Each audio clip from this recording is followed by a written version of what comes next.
to welcome you to Unit 6. We did have an exam in the last unit, and although scores by and large were a little bit lower than I would have hoped, we did have some very strong scores, lots of B's and several A's. In fact, I'd like to mention the two A's that we had in the class, David Harris and April Goen. Special word of congratulations to you because this test proved a little bit tougher for Exam 1.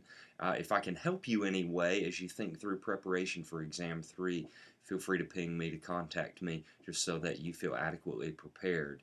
My hope is that the study guides, going through them, get you ready for the exam so that you feel confident. But if you're stuck with all that stuff, feel free to contact with me and perhaps I can talk you through it. This week we're going to be looking at two big features of the Gospel of John. The first is extremely unique to John, and that is what happens the night before Jesus' death in John. The Synoptic Gospels tend to be focused on the Last Supper and on Gethsemane. There is no Last Supper in John. There's a foot washing scene. And Gethsemane, John has a different take than the Gospels.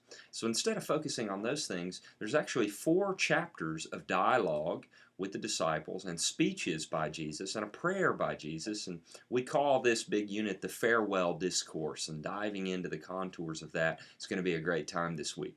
Also, using Kester as a guide, we're going to be looking at one of the toughest and most exclusive statements of Jesus in the Gospel of John, and that's John 14:6. I am the way, the truth, and the life. No man comes to the Father but by me. And we're going to be diving into what does that look like for us today as the world grows increasingly pluralistic. How do we remain faithful to the exclusive claim of Christ without crossing the line into judgmentalism so that people are not attractive to our faith anymore? And if especially the later letters of the New Testament, there's a pronounced emphasis on how we as Christians can make our faith attractive to outsiders. So all of this is sure to provoke some robust discussion this week, and I really look forward to that along with you on the discussion boards. If I can serve you in any way, please don't hesitate to let me know.